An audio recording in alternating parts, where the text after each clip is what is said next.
I'm Hemant Mehta. And I'm Jessica Limke. And you're listening to the podcast for FriendlyAtheist.com. You can now listen to all of our episodes and see show notes at FriendlyAtheistPodcast.com. By the way, we now have a merchandise shop on the website. So if you want your podcast swag, and you know you do, go to our website and click on the store tab. Kate Shellnutt is an associate editor at Christianity Today magazine. She helps run their social media accounts, and she also edits their popular site for women, cleverly called Hermeneutics. Before this, she worked as a web producer for the Houston Chronicle's religion site. She's a graduate of Northwestern University's Medill School of Journalism, where she earned her master's in reporting and online journalism. Kate, thanks so much for being with us. Thanks for having me. So I'm really excited to have you here because you live in this you work in this hotbed of evangelicalism. So you can give us some perspective on what the heck is going on in this 2016 race, because at least for the Republicans, it seems like evangelicals are all over the place in terms of who they're supporting. And Donald Trump, who seems to be, getting a lot of their support anyway, isn't even one of them. So what is going on there? Is this something that you saw coming? Is this something that's a surprise to you and people you work with? Yeah, I will admit that it's been a surprise to me. It's been a surprise to some of my colleagues because, of course, like the rest of America, when Trump entered the race, I think a lot of us assumed it would be short-lived. When it became clear not only that he wasn't going away, but also that he was securing a self-identified evangelical type of vote, we all started kind of asking, do you know anyone who's pro-Trump? Have you heard any pastors endorsing Trump? And so we kind of searched our circles, and everyone kind of knew, like, a brother-in-law, a cousin, someone distant, but we really couldn't look to our typical sources of the pastors, the organization leaders, the kind of thinkers who we usually say, okay, these are the guys who are influencing our core evangelicals, and we didn't see those people going for Trump. So I think in some ways we're just as confused as the rest of you. Can you kind of, statistically, evangelicals are voting for Trump, if not as a bloc, but certainly some of them. Do you know what is appealing from a Christian standpoint? What's appealing about Trump? Because he seems very anti. Everything that is evangelical. Yeah. Yeah.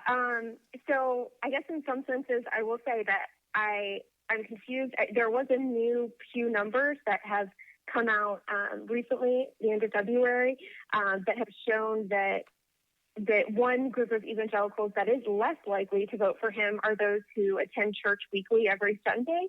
And so I interact with those people a lot at work, and so we might be in the minority. But in terms of broadly people who identify as evangelical, I think there is a sense of disenchantment with maybe the way things have been, a desire for change. I think there's a free-thinking spirit among evangelicals sometimes, and the idea of really wanting protection,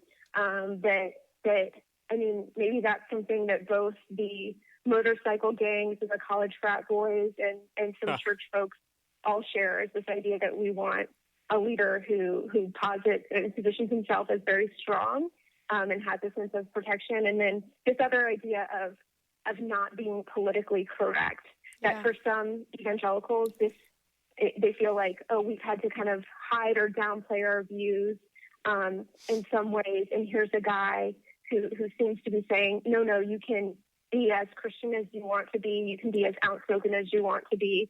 And maybe there's a resonance there. Gotcha. Let me change subjects a little bit. Like, I know Christianity Today, obviously an evangelical publication. The people in charge hold evangelical beliefs. So a couple questions. One is, what are the contentious issues that you have to deal with as an editor, your staff has to deal with? And also, like, how does the magazine deal with big issues? And I guess when I'm going with that, I don't know if homosexuality, all the marriage equality stuff is as big of an issue now as it used to be. But what goes on behind the scenes when you're thinking about running a certain article that might, upset a lot of readers? What's going on behind the scenes?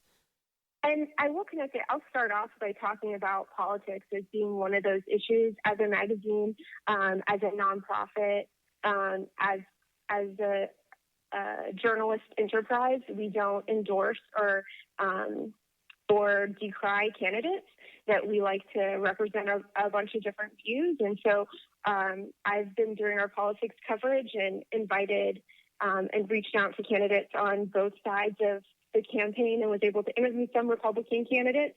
And that we do really want to understand with Trump supporters, we want to hear their voices, kind of what are the concerns, what can we learn from them. So that's been one thing, especially this election season, that even though there are kind of different waves of like mainstream unrest or interest or in certain candidates, that we do want to make sure that we're hearing everybody out, giving everyone a fair shake, and just reporting the news objectively.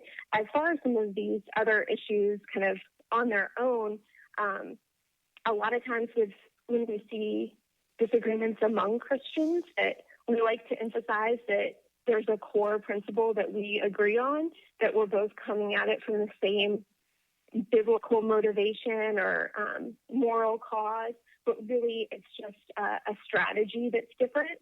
And so we kind of, look for where the common ground is. We're both, trying to value the worth of an individual. We're both trying to, reflect truth and goodness, but our strategies might be different on whatever the given topic. So trying to think about issues in that same way.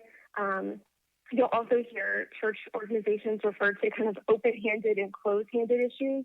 An open-handed issue being we can disagree on this and still be in communion and go to church together and consider one another brother and sisters, versus closed-handed issues where it's like, oh, this might be an issue that a church would split against, that this is, part of the central part of our faith. So just trying not to make a bigger deal of things than they necessarily are, knowing that that good-hearted people, well-intentioned people are going to fall on different sides of whatever it may be. So those are kind of two guiding principles I keep in my mind. So one thing I saw on your website, it might have been today, at least as we're recording this, like you had an article from a Christian woman who was writing about like why she masturbates or why that's not a bad thing, which I imagine like when you get that as an editor, it's like, oh man, I gotta tread lightly with this one, because there are people who are going to see just the headline or they're going to read the article, and just the very nature of the topic is going to make them,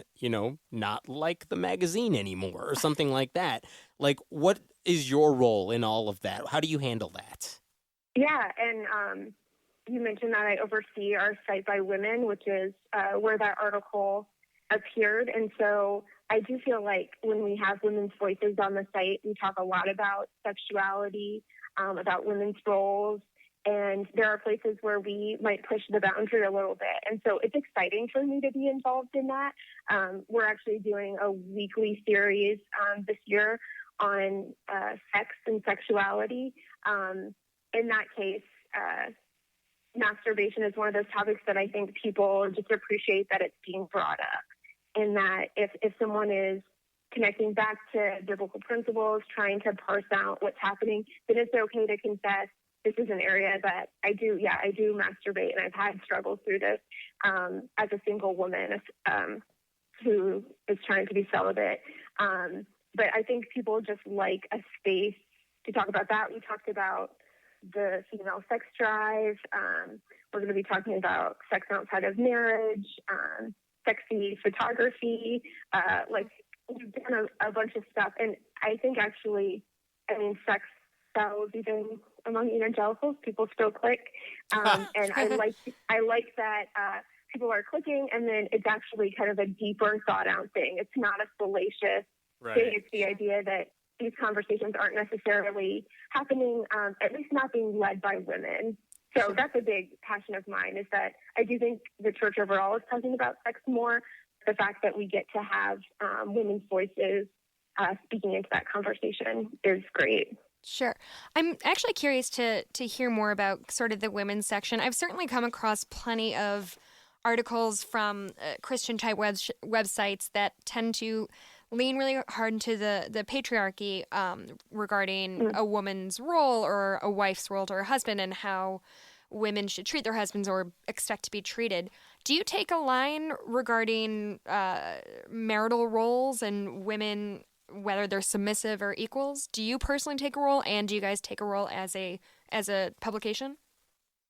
So for our site, we do welcome women who fall kind of on both sides of that. So the two code words, which are words that, to be honest, didn't mean much to me before I got involved in this circle, and then maybe won't mean much outside of it. But egalitarian are people who see marriage as mutually submissive, husband and wife submit to one another, and complementarian would be where you see a husband as the head of the household and a wife would submit to him, and then the husband would commit to loving the wife as Christ loved the church. So we do have people who identify in kind of both of those labels. We have people who eschew the labels altogether. And so as a kind of centrist organization, it's nice to be able to invite both of those into the same space. And we've even had co-written pieces from people on both sides of that.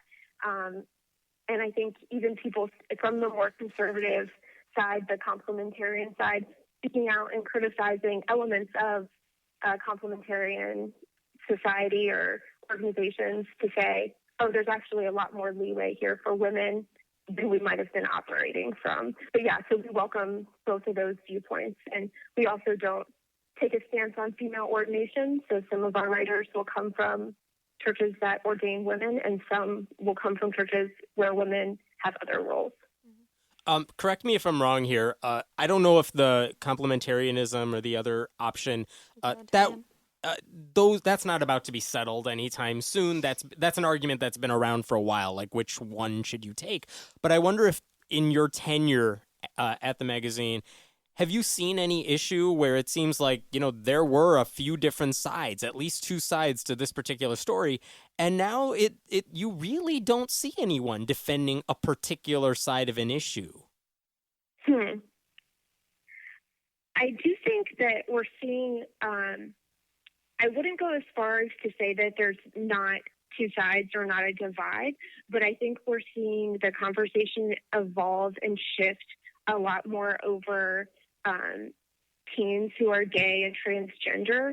I think that there's fewer and fewer pastors, churches, organizations, and people who would outright decry same-sex attraction as sinful, or even to go through some of the conversion therapy that was popular in decades past.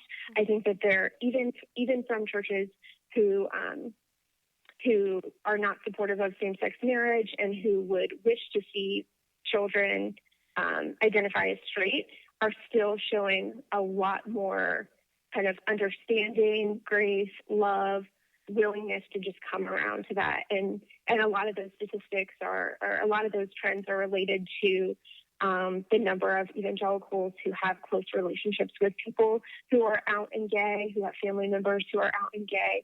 So you're just seeing, I think, the tone of that conversation really shift, where some of the outright negativity that would have happened maybe in the 90s before I was in these circles, I think is really softening and fading out.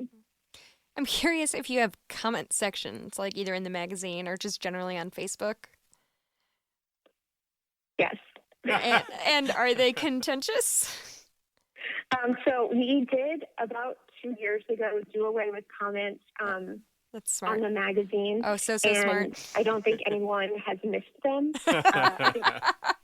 So I think I was happy. Part of that was that so much is happening on Facebook and Twitter that if people want to give us feedback, if people want to make their comments known, we can hear you out everywhere else. Do it on your platforms. Don't do it on ours.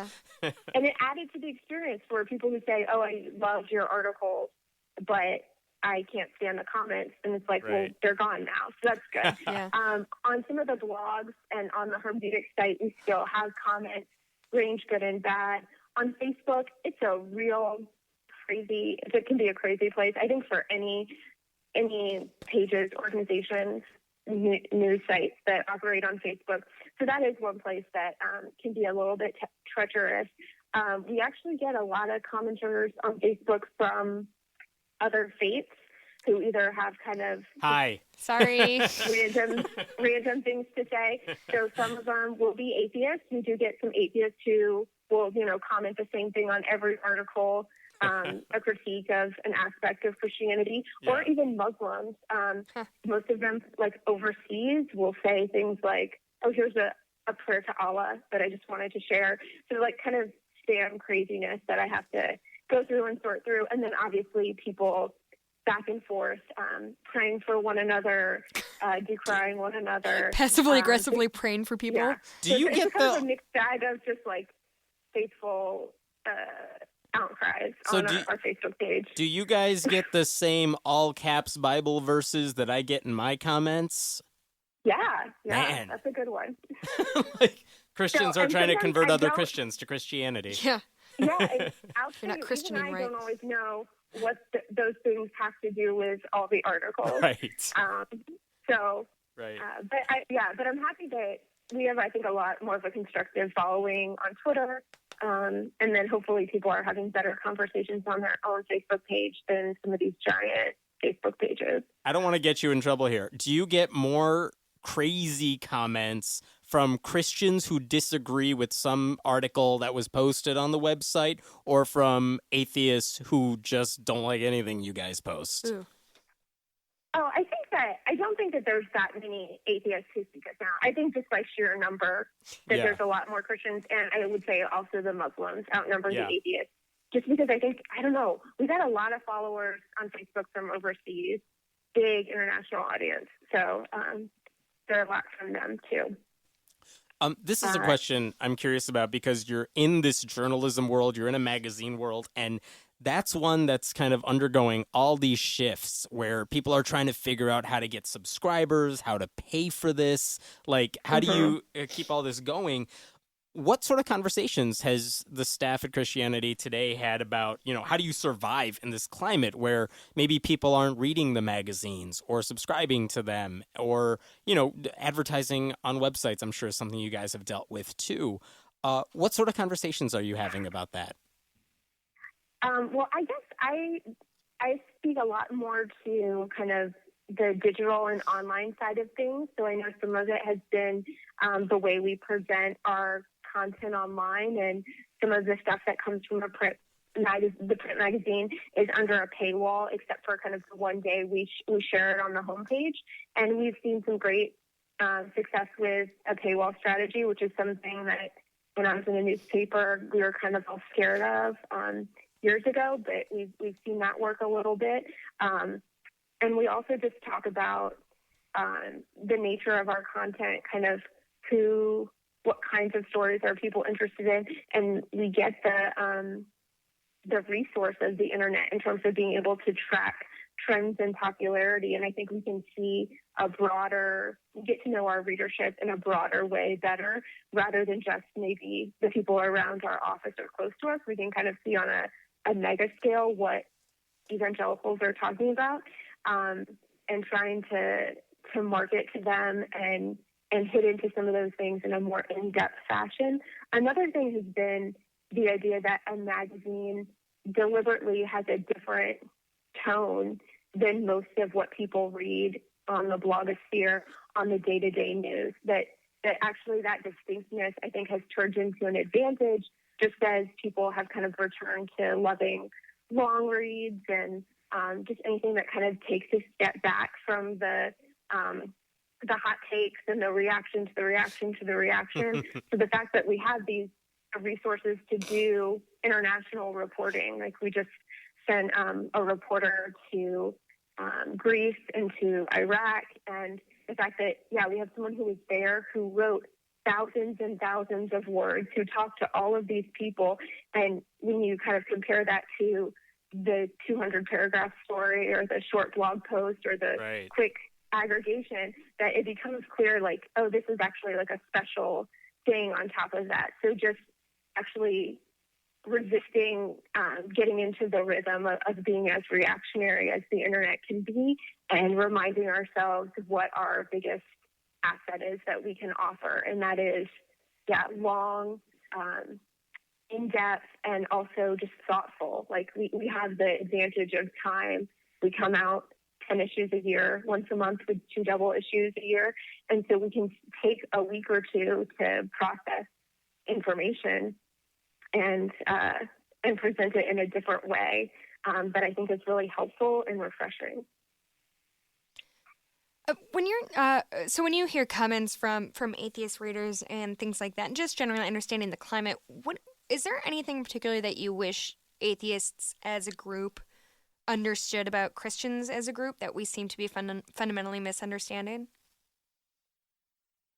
I will say that I am always happy because we do cover a lot of pop culture, we cover a lot of news, that it's not unusual for someone to retweet us. And like I said, I'm behind our social media accounts and say, I'm an atheist, I'm not a Christian, or I don't believe in God, but here's a good point. And I like the idea that, as you guys both know, like that there is a sense of morality, a sense of charity, a sense of common good that I think is a shared motivation. So the fact that we're definitely coming from different worldviews, and I think a lot of evangelicals especially will say the fact that I believe in Jesus is shaping every single thing I do. But there's still, I think, a great sense of partnership and like learning from one another, and reading promiscuously is helpful. It's nice for me to hear like well-developed secular philosophical arguments about things.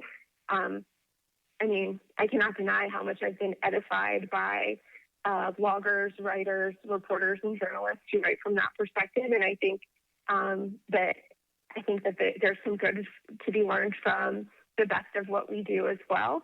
So just a mutual appreciation society. And I don't know if this sounds Pollyanna or idealistic, but I guess that's what I would say. That I think that, like I said, I've learned a lot from people who have a different point of view, and I'd hope that people would be able to take the time, if there's a subject that interests them and they happen to come across a link, that just because the first part of the URL is ChristianityToday.com doesn't mean that it's going to be something that will enrage you or that it should be dismissed outright. And I can attest to that too. I mean, I've read several articles on there where it gave me some more insight into what the hell was going on. Yeah. And it's something that it's hard to get from other parts of the internet. But when you have someone who lives in that world who can tell you, here's the issue and here's what the people are, what the controversy is all about, that is really helpful. You brought up pop culture, and here's a 2-part question for you, because on Twitter you tweet a lot about comedy. Huge fan of all of that stuff. The first question is just, do you see any secular comedy that you think covers religion really well? Sure. I guess it depends on what you consider secular comedy, because as in they're not Christian specific. That's all. Yeah. I don't follow anyone who labels themselves a Christian comic. Just because I don't think there are that many of them, and you're getting into my second question. But yeah, I've always been into comedy. I have listened to Mark Maron since his early years, and so that's someone who I guess would technically be labeled a secular comedian. But I just see such a religious curiosity and thirst in his podcast WTF. The fact that he always brings up a fate and says, wait a second, did you really believe in hell? Or like, what did you confess the first time you went to confession? Or like, what age were you when like this thought capsulated? And I think he just asks all the right questions. Like he's secretly a religion reporter who's like not willing, wearing a comedian's uniform to let someone off on it. So he is someone who I admire and love listening to him and love hearing him talk about faith with other comedians I like Mike Birbiglia, who is an ex-Catholic, does tons of Catholic jokes. His new one-man show is called Thank God for Jokes, and is certainly a-religious and funny, but also comes out of a tradition that I just have to appreciate, that it has even Catholic ties. I love John Mulaney. and Jimmy Fallon, who has Catholic background and who I don't know, may or may not still identify with the faith. Jim Gaffigan, too, has that huge Catholic Jim Gaffigan, background. absolutely. Jim Colbert's and so Catholic, too. I think Colbert, I love seeing it come up in different ways in comedy, but it's certainly not a requirement that the comedians I like are into that, but I just am tickled by it. I think there's something great about laughing at ourselves, and I do want to go back to that other question, but have you had a chance to talk to Mark Maron or Mike Birbiglia about any of their, faith backgrounds and how they talk about it? Because you would probably have access to them if you wanted to. Yeah, I've tried. So I don't know if this is like a bad confession of my failure in public. So I've met Mark Maron a couple of times and have tried to, through his publicist and stuff, get interviews with him. He's like on my dream interview list, him and Stephen Colbert. Yeah. So maybe one day, but it is something that I've done. I did do a piece about, like a reflection about Jimmy Fallon's comedy and the idea of like light versus dark comedy. I think that I have some more in me to say about religion and comedy themes. And if Christianity Today had a Kate section, we would definitely be on the comedy beat a lot more. Sure. than we are. So let me get back to that other question, which is every time, and you said this yourself, like when you hear like a Christian comedian, quote unquote, why is that not funny to me? And I know I'm not the target audience here, but it seems like when they have Christian comedian stand-ups, they don't necessarily have mainstream success. When you see Christian movies, again, quote unquote, they don't all, they're not all God is Dead. They don't all get that mainstream kind of crossover. What is it about that thing? Is it just, look, you're preaching to a very niche audience, as big as it might be, and it has no play beyond that? Or is it something about the message that just doesn't resonate beyond the Christian world? I don't know. Yeah, I have a couple of theories about this. So one of them is just kind of the kinds of jobs that I think evangelicals are encouraged to pursue when they demonstrate different talents. I think that there are a ton of people I have known in evangelical churches who are very funny, clever, quick-witted, thoughtful, and I have seen so many of them join the pastorate, usually as like youth pastors. Like if you're funny, they're like, oh, you should just like work with the kids. And then eventually they become like a preacher telling jokes in a sermon, which has become kind of a trope itself. Yeah. I don't think a lot of times when kids are funny growing up in the church that their parents say, oh, well, you should be on Saturday Night Live. I mean, maybe more so now, but I just don't know that that's necessarily the instinct, maybe because there's kind of a holdover hesitancy over Hollywood being secular, maybe just because they channel their gifts and talents into the church body itself. So they're Christians first and stand-up second, maybe? That's really insightful. Yeah, I've never thought of it that way. Not you. Entertainment a priority when you're a Christian. Yeah. This is just a theory I have. Sure. And certainly there's exceptions. The other hand is that I think that in creative fields, it's great when like nothing's off limits and people can be real open about stuff. And I think at least historically in the church, there hasn't always been either a personal comfortability with doing that, or maybe even the pressure of, okay, if I did open up on this sad thing, because we all know that like comedy is what pain plus time, would this reflect well on who I am, on my faith? Is this an appropriate thing to be discussing about? Right? Well, that's like a fair point. Like I can't imagine like a Louis C.K. monologue coming out of, a Christian comedian or something like that. The closest thing that I can think of to a Christian comedian would be someone like Brian Regan, if you know that name.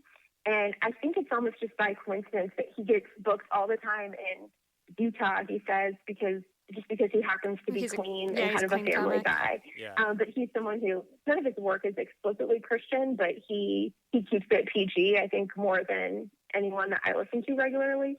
But yeah, so there is this thing that there's a darkness and a pain that's part of the comedy story.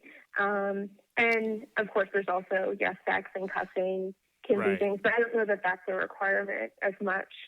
So I mean, there's it got would to be be a cool to niche. see. If Yeah. there was a good comedian, Yeah. I mean, there's got to be a way to talk about, sex, drugs, whatever, within a Christian context that, Dane Cook is Christian. You guys can have him. Isn't he I mean, Christian? he talks about, he's like a Catholic as well. Yeah. But there's got to be a way for someone to be able to talk about sex in a way that isn't, not family friendly, that could generate laughs. I just haven't heard it. And believe me, I would totally listen to it if I could find someone who's really good. Yeah, and like I said, I just don't know. I wonder if just the ambition isn't there. That if you did have that talent or skill, would your goal be to have mainstream fame? But yeah, I've heard a lot of speakers who I think are funny comedians, and then there are guys I think on Twitter and in the blogosphere who have kind of like carved out that niche. Someone like John Acuff, who's a Christian author, and did the Stuff Christians Like Right. blog and meme. He's really funny and quick-witted in person. Sammy Rhodes is a friend of his, another guy in that sphere. And then there are some women bloggers. This woman, Jen Hatmaker, is a Christian speaker, a mommy blogger type, and is laugh out loud funny. You know So there's what's a lot of sad? people who are doing stuff. I think a bunch of our listeners have no idea who you're talking about, and I know who you're talking about because I follow this stuff, and it's weird to me that I follow this stuff. So you just take my word for it that those three people are Christian bloggers and authors of levels of fame, of various levels of Right. fame. That's pretty much all you need to know. Like lifestyle bloggers and authors of kind of inspirational type of books. So I'm thinking yeah, about there are funny people out there. I'm thinking about now this whole religion and comedy thing because I think you're absolutely right, Kate, and it made me think of like kind of the extreme of it. I think there is something about some sects of Christianity who it feels like you always have to keep a pleasant face. Like I'm thinking the extreme is like Mormon women who stay sweet. They have to stay sweet. They always have to be like put on a happy face, put on a smiley face, and so much of comedy comes from like self-deprecation and darkness and things like that. I wonder if that's the whole thing. I've never understood why.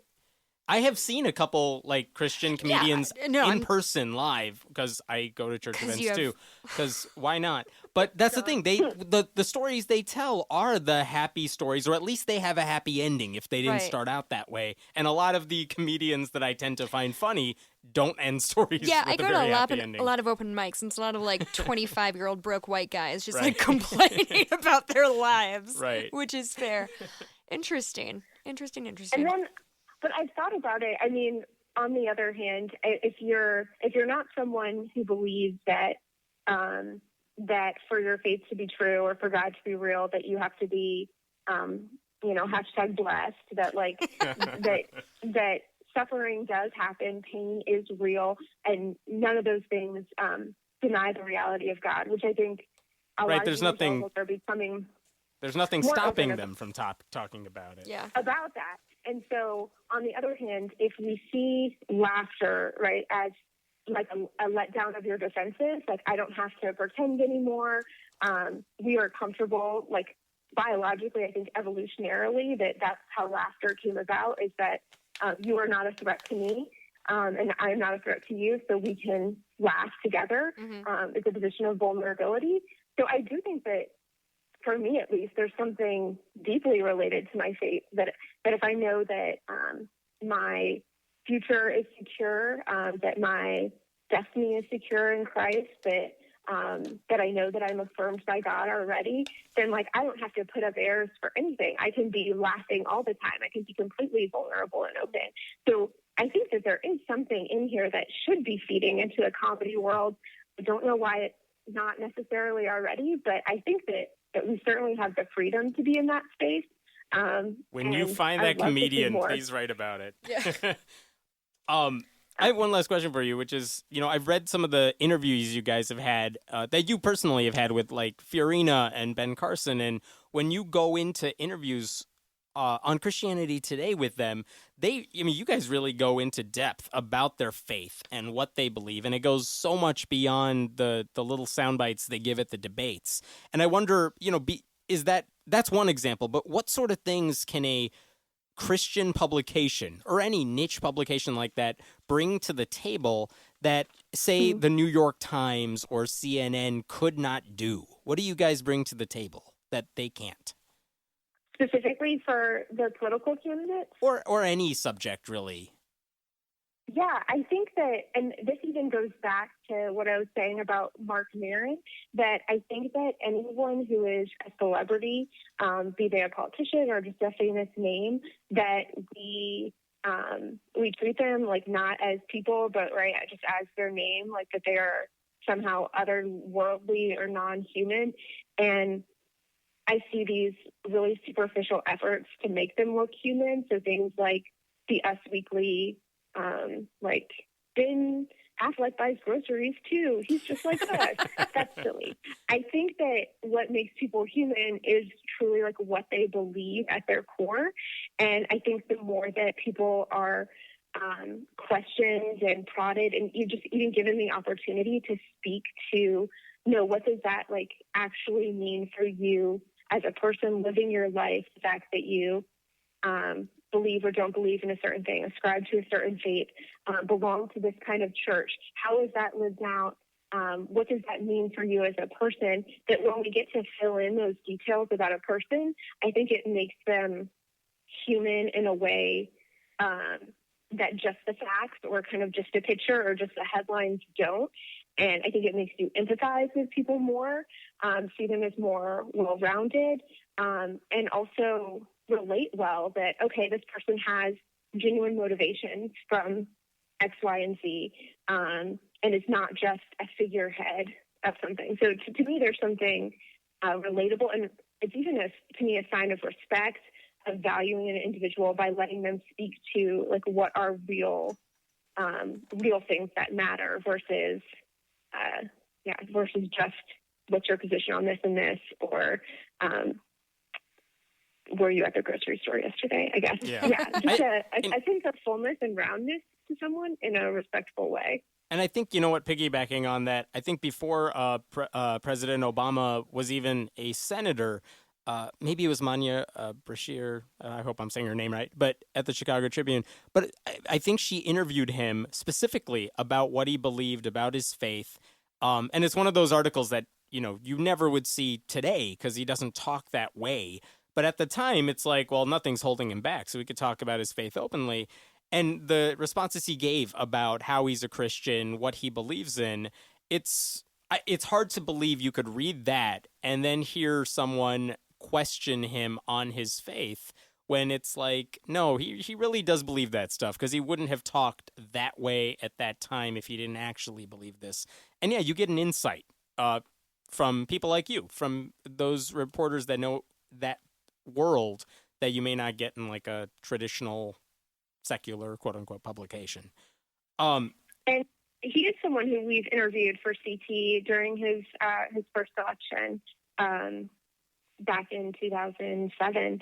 So we don't cover politics all too often, just a play-by-play all the time, but election years we like to have an interview with the presidential candidate, the person who we hope that by the time the election's over that we've been able to talk to the person who becomes president, because we think it's important for our readers to hear their story and know their background. So and get them on the record. The Democratic candidates. I hope that I get the chance to talk with Bernie Sanders or Hillary Clinton as well, and maybe Trump too. I have emails out to his people. So we do hope that whoever the candidate ends up being, that we're able to whoever the president ends up being, that we're able to provide that sense, let them say in their own words kind of what their background and story is and how much that matters to them as an individual, and then also to them as a politician. That interview with Trump would be fascinating. Yeah, no kidding. Thank you so much, Kate. I really appreciate it. We'll have links to Christianity Today and hermeneutics in the notes for this show. Thanks again. Thank you. It was great. Thanks for listening to the podcast for FriendlyAtheist.com. This episode was taped at Cinnamon Sound Studios in Aurora, Illinois, and the music was written and performed by Brad Chagdis.